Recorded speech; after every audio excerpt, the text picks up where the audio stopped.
لاتو کې راوځي او د خلکو د پیدې لپاره چې خلکو ته یو پیغام ورسي.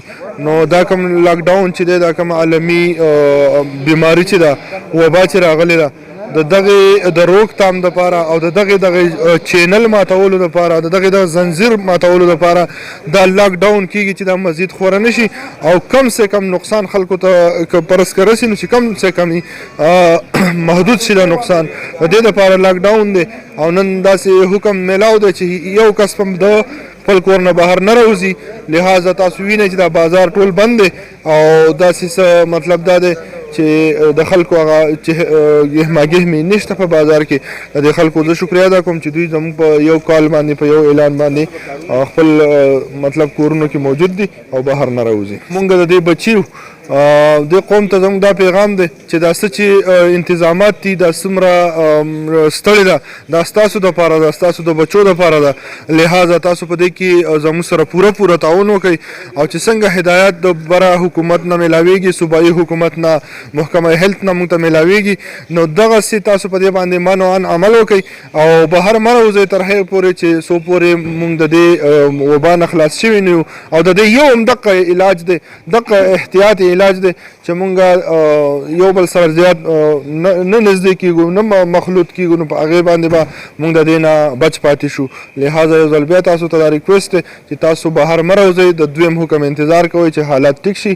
دا زموږ خپل ملک دی او بیا به پکې ګرځو انشاءالله یو بل سره میله. دې وخت کې را سره د مدین بازار صدر موجود دی د ده نه به تپوسونه کوو چې دو خلکو له څه پیغام ورکوي. بسم الله الرحمن الرحیم. زه د سواتون نیوز والا شکریه ادا کوم چې په داسې مشکل حالت کې هم هغه راوتي دي او د عوام خدمت کوي. دویمه خبره ده زه به خپل بازار دکاندارانو ته او بلکې عوامو ته به دا یو خواست وکړم چې مهرباني وکړئ د الله د رضا لپاره د خپل خاندان د بچ کولو لپاره د حکومت په هر خبره باندې عمل وکړئ او مکمل چې هغه چې کرفیو ده او خپل په کورونه کې کېنئ نو دا به یو غټ تعاون د خپل بچو سره به غټ تعاون چې تاسو خپل په کورونو کې کېنئ او د ملک او د قوم خدمت وکړئ. صدر صاحب زیات خلک لکه د بیماري مذاق ګڼي دغه خلکو تاسو څه پیغام ورکوئ؟ ګوره ریاض صاحب په دې کې مذاق نشته. مذاق په دې کې ځکه نشته چې ټوله دنیای په سر راغستې ده او دغه مونږ یې باقاعده کیسونه اینو مرګونې نو په دې کې چې مونږ ته مذاق کوي نو مطلب دا زموږ د غټ بېوقوفتوب دی او یو داسې غونډه کې عمل دی لکه یو قوم چې بېشعوره او ناپوهه غونډه قومي. نو زه ورته دا بیا یو درخواست کوم چې خدای ته وګورئ خپل په کورونو کې کښېنئ خپل بچي هم بهر ته مه پرېږدئ او په خپل هم په کورونو کې کښېنئ.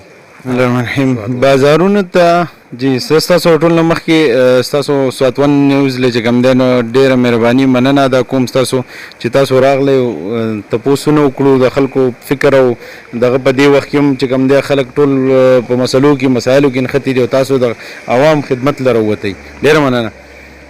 داسې کار دی څنګه چې تاسو خبره وکړه که نه نو زما خو فکر دا دی چې د بازار دا خلک کوم چې د بازار د فضول بغیر څه د دغه نه راوځي نو دوی له پکار ده چې خپل کورونو ته کښېني ځکه چې دا یو داسې وبا ده چې دا تاسو بازار کې څه سره هم ټچ شي دا شی تاسو سره اونښت مرض دی.